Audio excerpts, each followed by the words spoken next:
ರಾಜಕೀಯದಲ್ಲಿ ಈಗ ಮತ್ತೊಮ್ಮೆ ಆಪರೇಷನ್ ಕಮಲದ ಬಗ್ಗೆ ದೊಡ್ಡ ಚರ್ಚೆ ಆಗ್ತಾ ಇದೆ. ಪ್ರಮುಖವಾಗಿ ಕಾಂಗ್ರೆಸ್ನ ಶಾಸಕ ರವಿ ಗಣಿಗ ಈಗ ಬಿಜೆಪಿ ನಾಯಕರು ಒಬ್ಬೊಬ್ಬ ಕಾಂಗ್ರೆಸ್ನ ಶಾಸಕರಿಗೂ ಕೂಡ ಸಾಕಷ್ಟು ಭಾರಿ ಮೊತ್ತದ ಆಫರ್ನ ಇಟ್ಟಿದ್ದಾರೆ. ಪ್ರತಿಯೊಬ್ಬ ಶಾಸಕನಿಗೂ ಕೂಡ 100 ಕೋಟಿ ಆಫರ್ ಮಾಡ್ತಿದ್ದಾರೆ ಅನ್ನುವಂಥ ಗಂಭೀರವಾದಂಥ ಆರೋಪವನ್ನು ಮಾಡಿದರು. ಆದರೆ ಈ ಗಂಭೀರ ಆರೋಪ ಗಂಭೀರವೇ ಅಲ್ಲ ಅಂತ ಬಿಜೆಪಿ ನಾಯಕರು ಹೇಳ್ತಾ ಇದ್ದಾರೆ. ಅಷ್ಟೇ ಅಲ್ಲ, ಈಗಾಗಲೇ ಶಾಸಕ ರವಿ ಗಣಿಗ ವಿರುದ್ಧ ಬಿಜೆಪಿಯ ನಾಯಕರು ಕೇಸನ್ನು ಕೂಡ ದಾಖಲಿಸಿದ್ದಾರೆ. ಇದ್ರ ಬಗ್ಗೆ ತನಿಖೆ ಆಗಬೇಕು ಅಂತ ಪಟ್ಟಿಡಿದ್ದಾರೆ.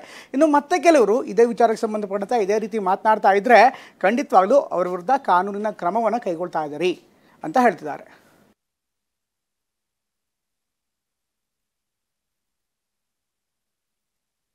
ಬಿಜೆಪಿ ಮೇಲೆ ಆಪಾದನೆ ಮಾಡಿ ಜನರ ಮನಸ್ಸನ್ನು ಡೈವರ್ಟ್ ಮಾಡಿಬಿಟ್ಟು ಇಶ್ಯೂನ